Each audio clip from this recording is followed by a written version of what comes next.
Olá, seja bem-vindo ao Cultura Entrevista. Estamos juntos novamente para o nosso encontro semanal pela TV Cultura Vale do Aço. Olha, nenhum assunto foi mais pautado neste primeiro semestre de 2015 do que a Petrobras. No dia 11 do mês de agosto de 2014, o Cultura Entrevista trazia aqui nos estúdios o diretor do Sindicato dos Petroleiros do Norte Fluminense, o Norton Cardoso Almeida, que é de Ipatinga, mas trabalha no estado do Rio de Janeiro. Ele veio aqui nos contar como estava naquela época a Petrobras. E passados 6 meses desde que o escândalo da Petrobras ganhou as manchetes dos jornais, como está a situação de cidades como Macaé e Campos, de onde vem o nosso convidado? É o que nós vamos saber agora. Norton, obrigado mais uma vez pela presença aqui na TV Cultura. Eu que agradeço, Alex.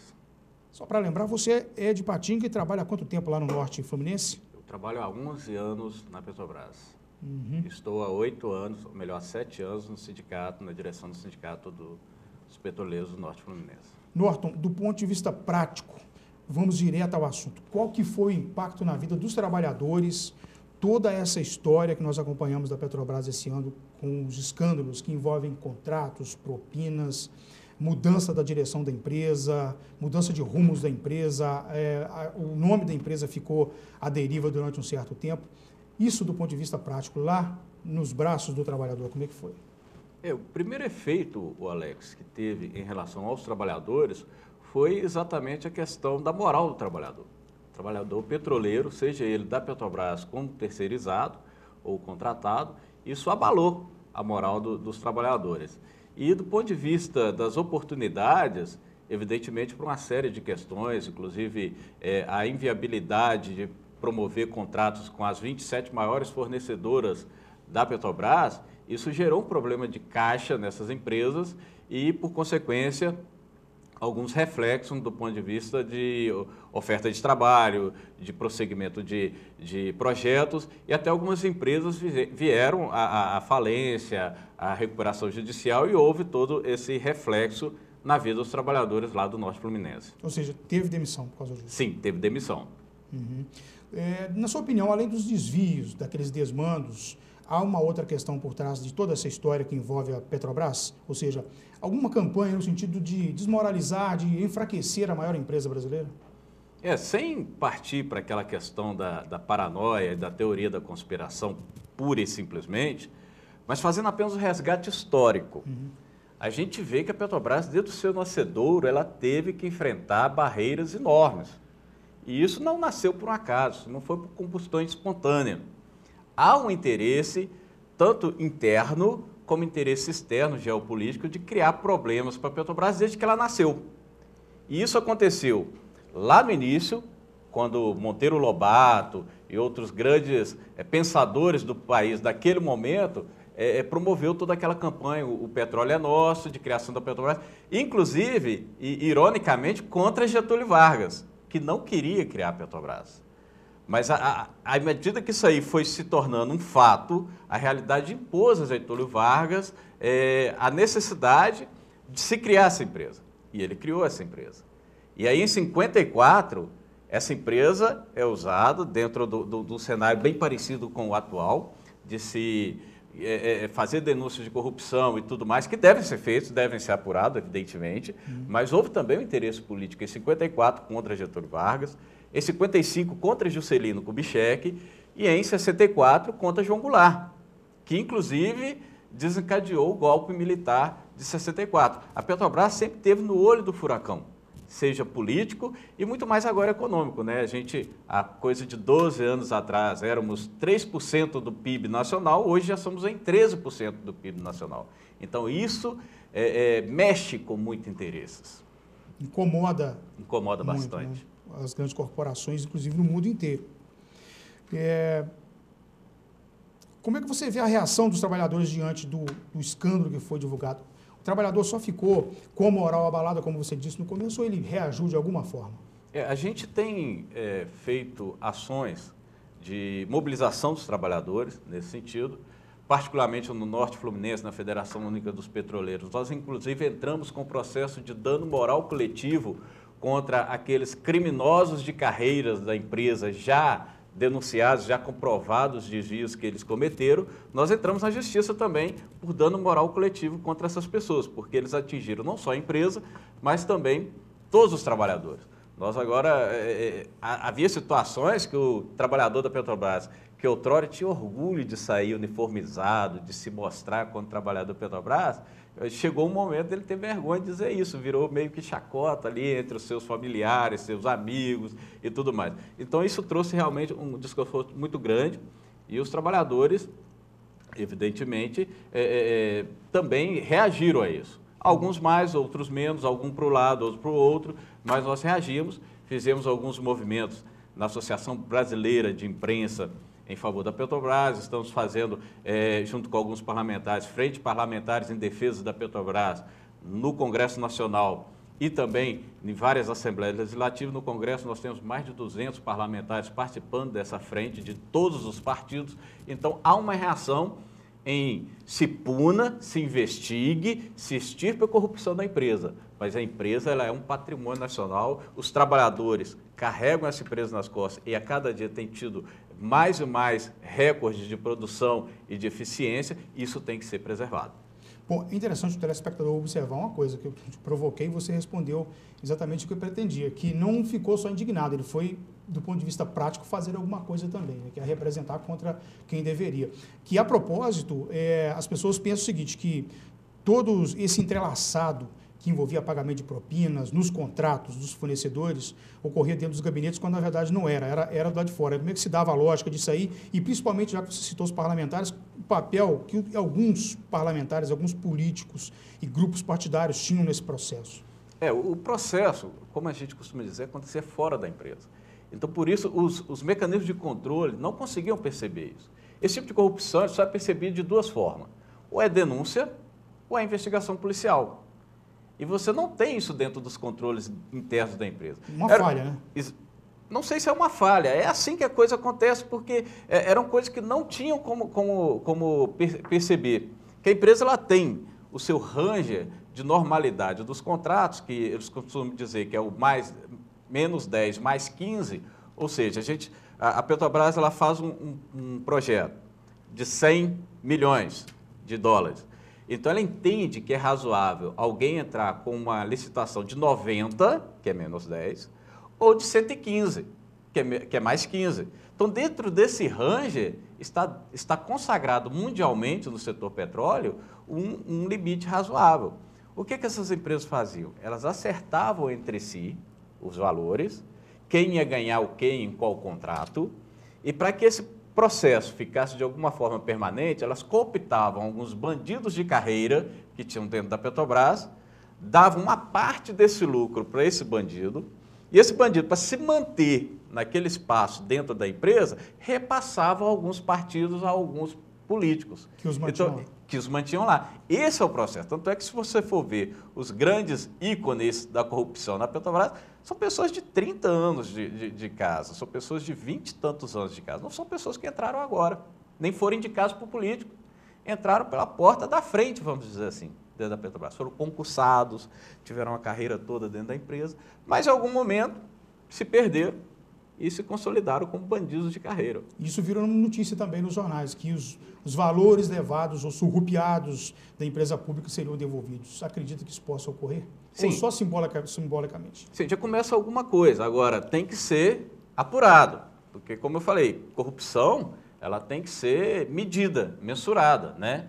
O que aconteceu, por exemplo, no balanço da Petrobras, houve um acordo entre a Petrobras e a Price, empresa auditora, para se fazer uma previsão de desvio, né? Mas para ser devolvido não é previsão, você tem que efetivamente saber qual é o valor, né? Já existe repatriação, vamos dizer assim, de alguns valores do exterior e reincorporação desses valores ao caixa da empresa. Ô Norton, a notícia que chega lá de Macaé, de Campos, que fica no norte do Rio de Janeiro, de retração dos investimentos, redução da contratação, saída de milhares de pessoas da região, negócios que fecharam as portas, negócios que foram montados para dar apoio logístico a toda essa movimentação da Petrobras, tiveram que ser parados de hora para outra, as pessoas perderam dinheiro. Isso é verdade ou é uma informação assim, superdimensionada que chega para nós aqui no interior? Na verdade, existe uma situação vamos dizer assim, um estresse econômico na região norte fluminense. Agora, ela é fruto de uma situação de banho-maria que o setor está vivendo, porque não foi só esse processo da Operação Lava Jato. Houve também uma queda significativa do preço do barril do petróleo e isso teve impacto no andamento de projetos, no andamento de contratações, isso teve todo esse impacto.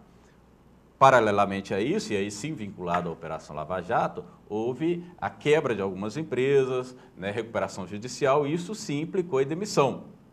Agora, existem outras empresas que estão admitindo. Então, é um processo meio que de banho-maria, meio que na expectativa do que vai acontecer até para adiante. Isso foi muito claro no período que antecedeu a divulgação do balanço. Uma vez o balanço divulgado, é meio que nova história. Vamos ver o que acontece. Tanto é que no primeiro trimestre desse ano, já houve um lucro de 5,3 bilhões de reais da Petrobras, né? Comparando com o prejuízo contábil que houve de 21 bilhões do ano passado, né? Que é um prejuízo contábil, porque ali incorporou previsão de desvios e impairment, né? Que é exatamente a depreciação de equipamentos, né? Isso são coisas contábeis, muitas vezes não existe no mundo real, mas o fato é que já existe lucro, já existe valorização de ações, então há uma expectativa de se retomar o crescimento naquela região também. As suas afirmações, elas vão de encontro, são contrárias a uma corrente de pensamento de que afirma no Brasil que a Petrobras ficou inviável. Você não concorda com isso, então? Não, de forma nenhuma. Porque toda empresa petroleira, o grande patrimônio dela são as reservas provadas. A Petrobras ela tem um volume de reservas provadas enorme.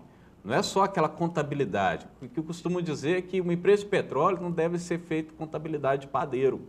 Ela é uma contabilidade um pouco mais complexa. E ela tem, sim, reservas comprovadas muito relevantes e com potencial de produção durante muito tempo. Então, ela é uma empresa tão viável que está havendo investimento por parte de chineses, por parte de banco europeu, por parte de banco privado brasileiro na empresa. Ô Norton, é curioso, antes de começarmos a gravar aqui o programa, eu dei uma pesquisada de como é que estava o comportamento da Bolsa de Valores em relação à Petrobras. Vamos ver aqui, esse aqui é o resultado de 3 meses, no dia 18 de março de 2015, a ação ordinária da Petrobras estava lá em R$ 9,27, isso numa quarta-feira, dia 18 de março. E aí você vê uma curva ali quase que de recuperação a partir do mês de março. Vamos ver a próxima imagem? Isso agora, no dia 18 de junho, R$ 13,34. Quer dizer, houve ali um pico, mais ou menos, em maio, no mês de maio, houve um pico de elevação, caiu novamente e agora está quase estabilizado ali, né? Quer dizer, na verdade, o próprio mercado já começou a entender que a Petrobras tem recuperação. Sim, isso tem gente comprando ação. Sim, isso é fruto basicamente de 3 grandes sinalizadores. O primeiro é o saneamento contábil da empresa a partir da divulgação do balanço, que era um problema sério que a atual direção conseguiu resolver. O problema da recuperação do valor do barril de petróleo, que chegou a bater em 47, 48 dólares e hoje já está perto de 63, 60 dólares. E, por fim, a sequência de recordes de produção que a empresa tem tido. Então, isso é fruto desses 3 sinalizadores importantes, né? E a gente entende que vislumbra no horizonte uma recuperação bem forte da empresa. Então, de fato, só para resumir aqui, são 3 fatores que envolveram a empresa. Primeiro, de fato, a questão política que levou a estourar esse escândalo dos contratos. Segundo, a questão do preço internacional do petróleo. Sim. E depois também o próprio componente político para ser usado contra o governo. Sim. Foram 3 fatores que levaram a essa situação, que são superáveis. Sim, são superáveis, né? São superáveis. Você me falava que também não é muito interessante que o petróleo seja supervalorizado, né, o barril de petróleo. Por quê? Hoje nós temos um problema sério em relação ao petróleo não convencional que os Estados Unidos estão prospectando, que é o famoso óleo e gás de xisto. Se o petróleo passa de 70 dólares, esse óleo e gás de xisto passa a ser viável. E aí os Estados Unidos param de importar petróleo. Eles passam a ser autossuficientes em produção de petróleo. E aí você tem um problema sério do ponto de vista de oferta e demanda do seu produto. É verdade que a China ainda continua sendo um grande consumidor de petróleo, mas os Estados Unidos é hoje o mais importante mercado de petróleo no mundo. Legal. Mas não tem comparação com o caso do Brasil, que tem uma alternativa de movimentação, que é o etanol. É outra história, né? Sim, é outra história radicalmente diferente. Lá são prospecções minerais em rochas no subterrâneo americano, que são rochas, vamos dizer assim, encharcadas de óleo, que eles conseguem tirar e produzir petróleo e gás. Agora, há também não só a questão financeira vinculada a esse problema do gás de xisto. Há um debate ambiental sério em relação a isso. Muitos ambientalistas americanos são contra esse tipo de exploração porque dizem, né, e há algumas situações comprovadas de contaminação de lençol freático, de vegetação, contaminação de solo, morte de animais e adoecimento de pessoas. Nós vamos agora a um rápido intervalo e voltamos em um minuto com essa entrevista aqui com o Norton, e nós vamos falar da 104ª sessão da Conferência Internacional do Trabalho, que discutiu uma série de questões ligadas ao trabalho no mundo inteiro. Essa convenção foi em Genebra, na Suíça. Um minuto só.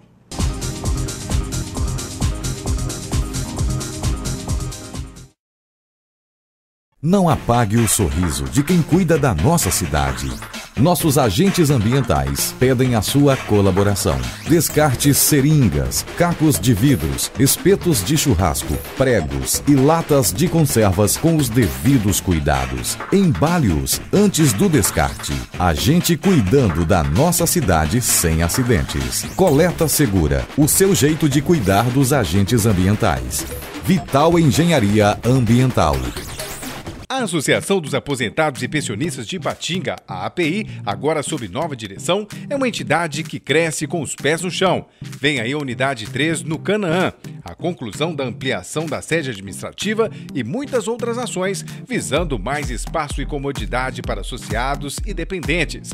Com união e espírito de equipe, a atual diretoria tem o compromisso e a responsabilidade de gerir essa entidade que não para de crescer. Associação dos Aposentados e Pensionistas de Ipatinga, uma entidade administrativa com visão de futuro. Se você vai construir e exige qualidade, a Cremac Madeireira é o melhor caminho. 32 anos oferecendo o que há de melhor em madeiras para todos os fins: telhados, carpintaria, compensados, aduelas, formas e escoramento, eucalipto tratado para curral e telhas, cerâmicos e amianto. Qualidade e garantia, melhor preço e entrega, atendimento personalizado. Cremac Madeireira, ajudando a construir o Vale do Aço, em Coronel Fabriciano, Avenida Magalhães Pinto, 1147, telefone 3842-4070, em Ipatinga, Avenida Brasil 355, em Iguaçu, telefone 3821-3834.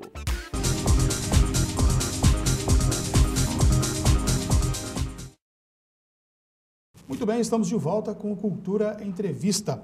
A Organização Internacional do Trabalho realizou na primeira quinzena de junho, em Genebra, na Suíça, a 104ª sessão da Conferência Internacional do Trabalho, que discutiu a aplicação das convenções que protegem os trabalhadores nos países signatários e a situação atual das relações trabalhistas. Essa Conferência Internacional do Trabalho, na OIT, ocorre a cada ano e congrega delegações tripartites de 185 Estados-membros. Representantes dos governos, dos empregadores e dos trabalhadores participam do evento. E quem esteve lá foi o diretor do Sindipetro, o Norton Almeida, que é o nosso convidado, foi representando o Brasil. O Norton, quais são as principais temáticas que nortearam as discussões lá na Suíça? Esse ano, a 74ª conferência da OIT, ela pautou 4 temas, 4 eixos, que foi exatamente a questão das normas, que é a verificação do cumprimento das normas pelos Estados-membros e a atualização dessas normas, a questão da proteção social do trabalhador, e aí tem a questão de combate a assédio, proteção da maternidade, saúde e segurança dos trabalhadores, a questão da pequena e média empresa, porque são empreendimentos que têm toda uma particularidade dentro do processo produtivo, E, por fim, a questão da formalização do trabalho, a transição da economia informal para a economia formal. Olha só, vamos falar um pouco mais de cada uma dessas. Primeiro, pela questão das normas, o que foi tratado no tema norma?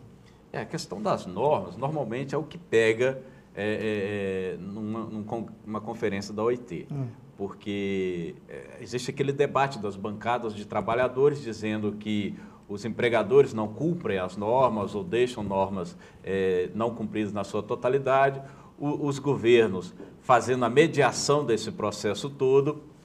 Então, é realmente aquilo que pega. Então, o que ele faz? Pega todas aquelas informações que a OIT passa, todas as convenções que a OIT passa para os seus Estados-membros e faz um debate ali interno. Esse ano foi interessante que houve um debate envolvendo a Venezuela.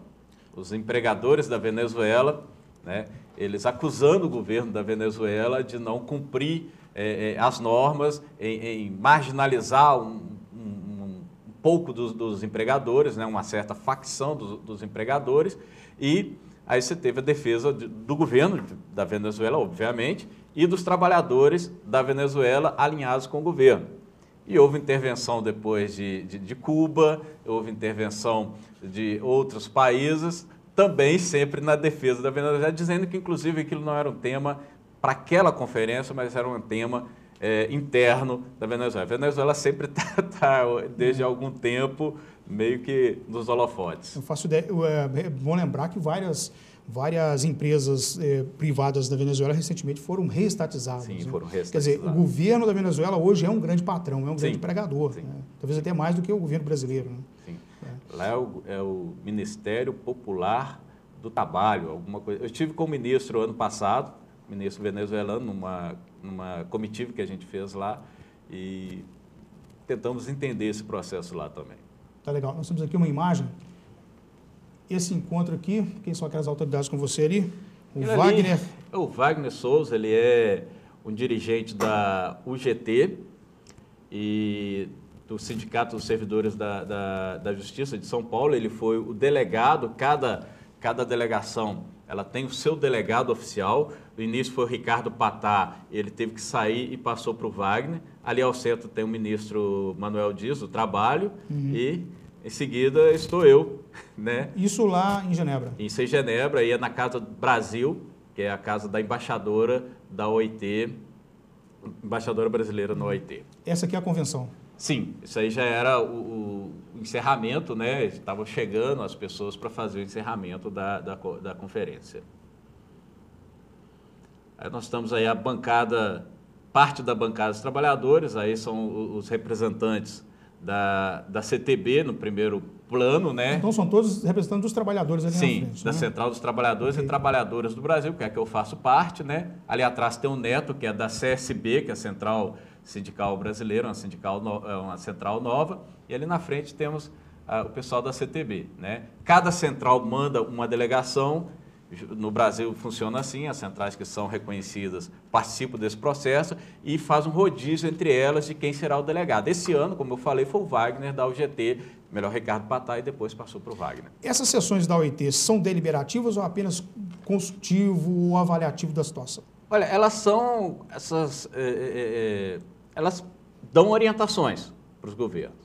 Cada governo aceita ou não, né, dentro dos seus expedientes jurídicos.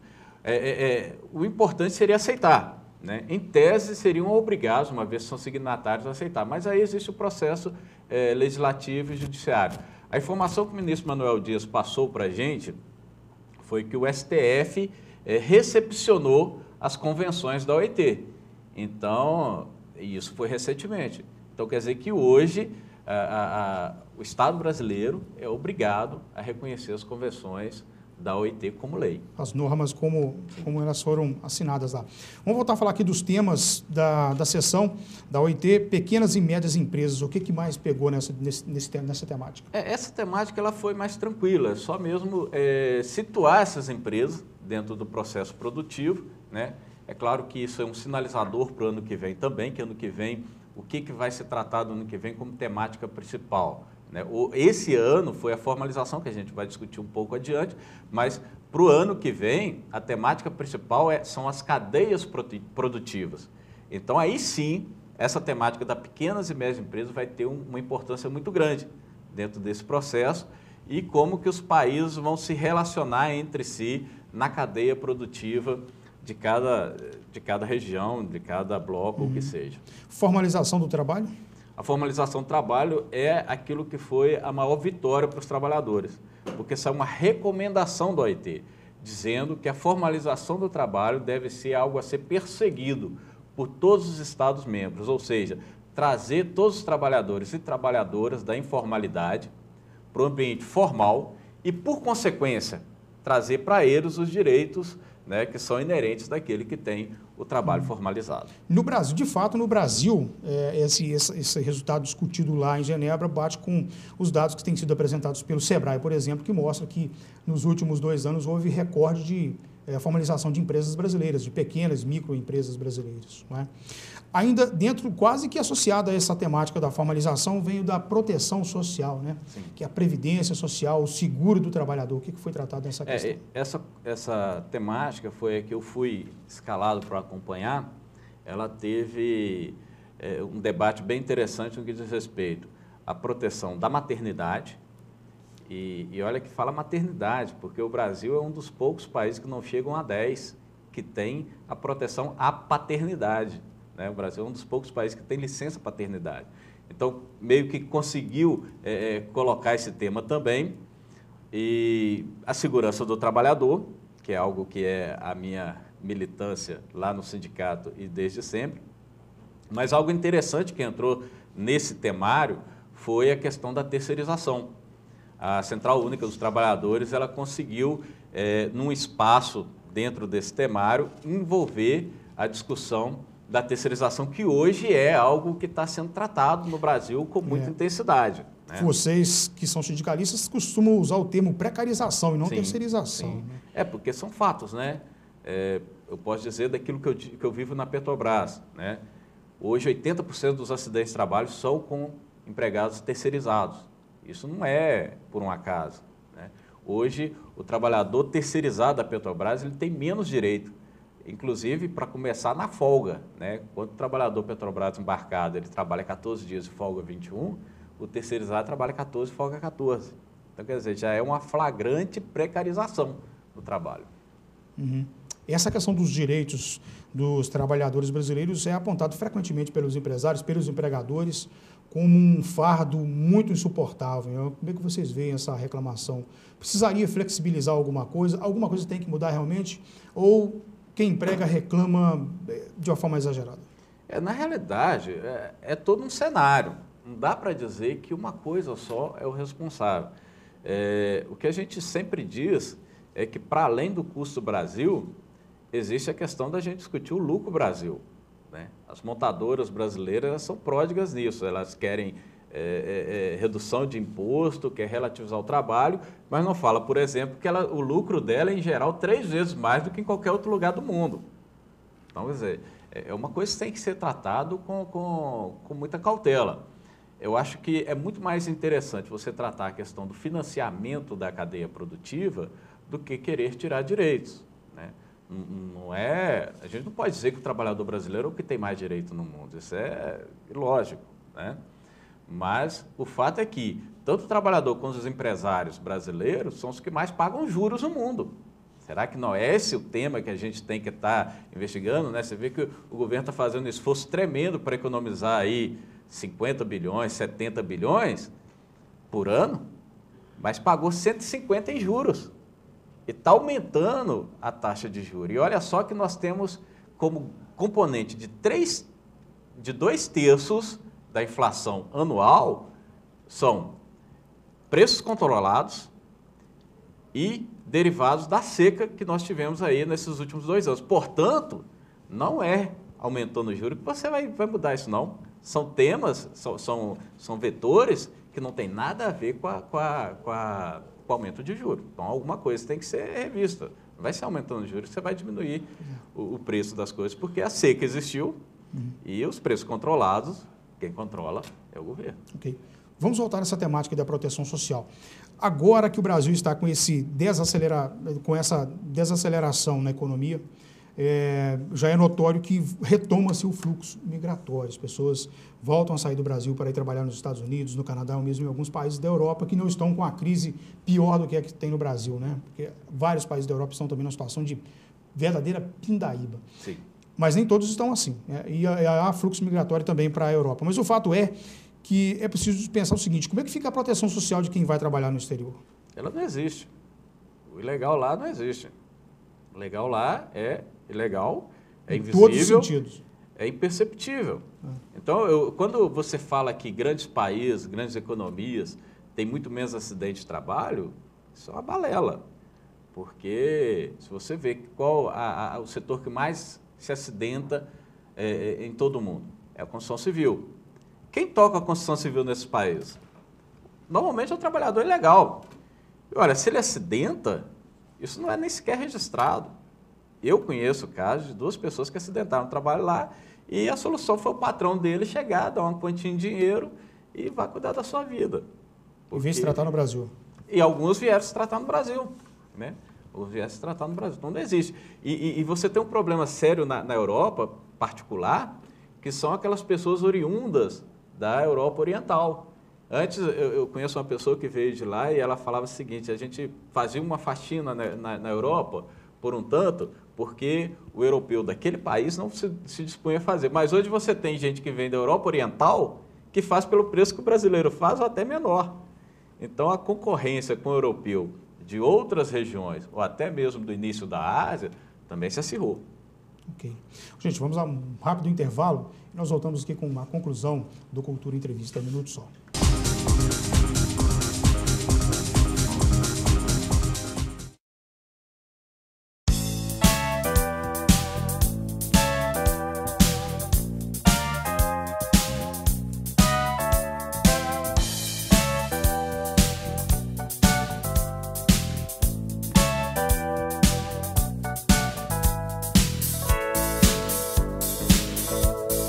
John Móveis, Avenida Alberto Giovannini, 141, bairro Betânia.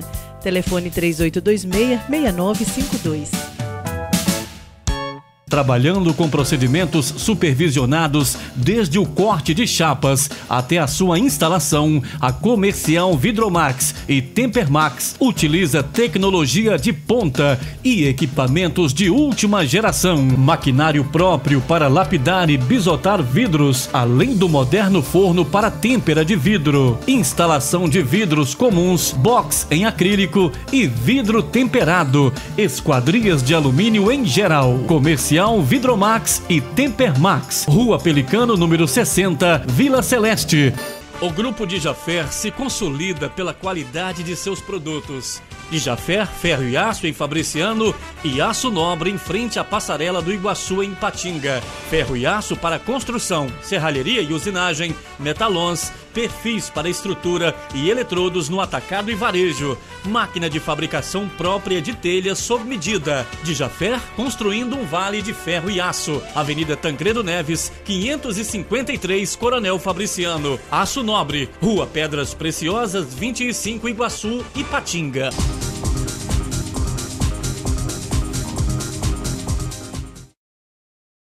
Voltamos com o Cultura Entrevista. Eu lembro o contato do programa, entrevista@tvculturavaledoaco.com.br. Deixe lá o seu recado, a sua sugestão. O programa também pode ser acompanhado ao vivo, online, na página do diariodoaço.com.br.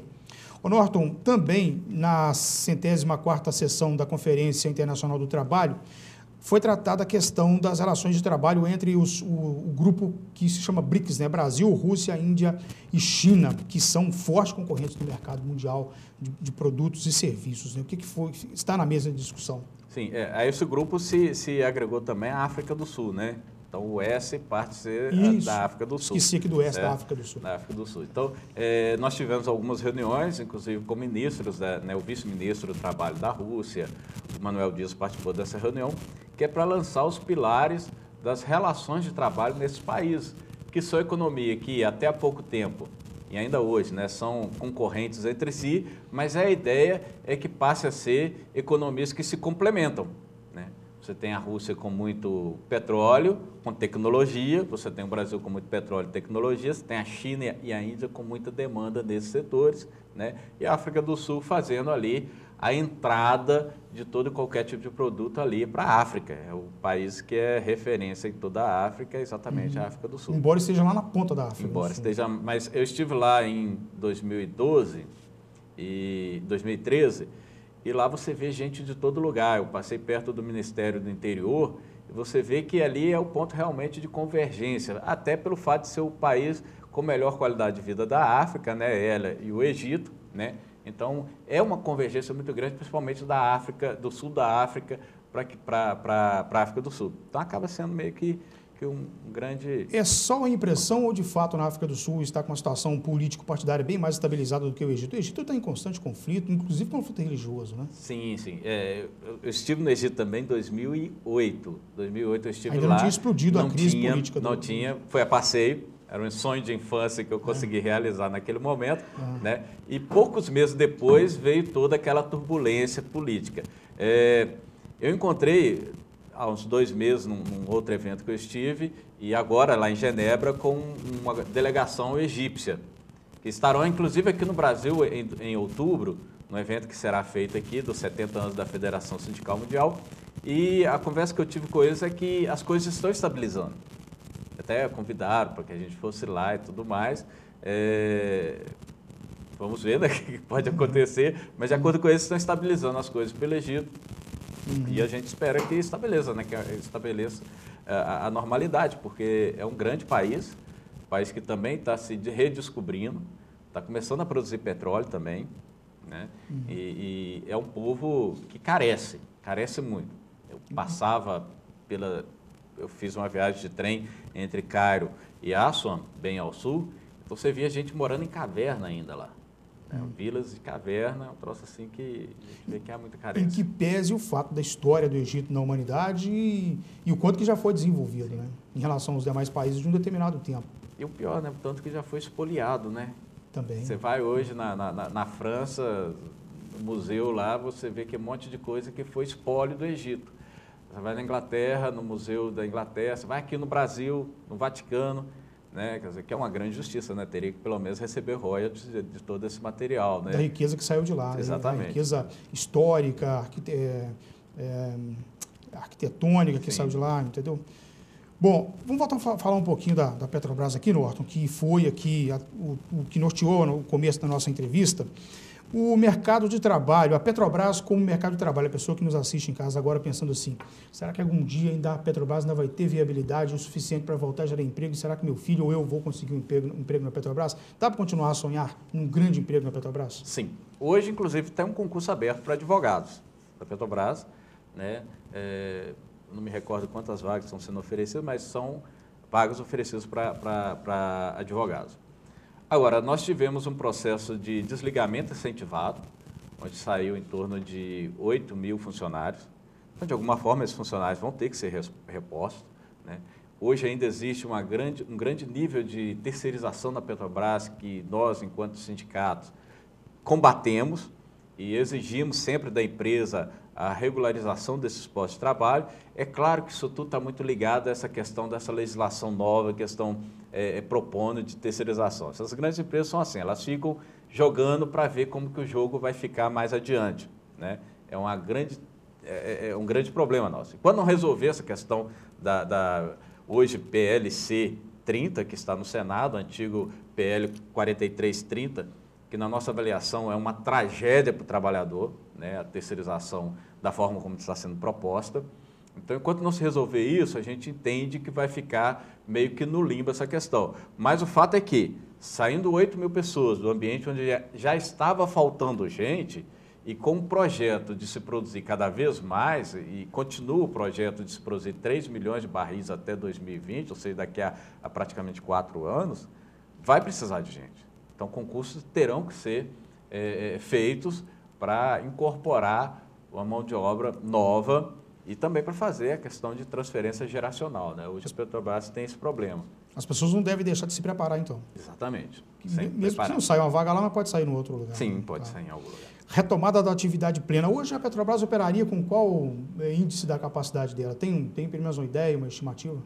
Olha, as nossas refinarias devem estar operando em torno de 90% a 95%. Elas estão realmente no gargalo. Não, porque se você for olhar uma opinião geral e leiga, dá a ideia que está parado. Não, as refinarias estão operando quase que na sua plenitude. Em algumas situações a gente tem que intervir até para que ela não ultrapasse a capacidade operacional.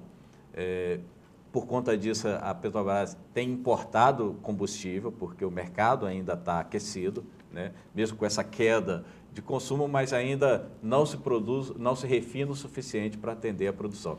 A Abreu Lima já começou a produzir alguma coisa, então já dá... Abreu Lima é a refinaria em Pernambuco. Em Pernambuco, então já dá um refresco, principalmente na questão de diesel, né? Mas ainda há necessidade. E as plataformas estão produzindo, batendo recorde, né? 5%, 6% a cada ano.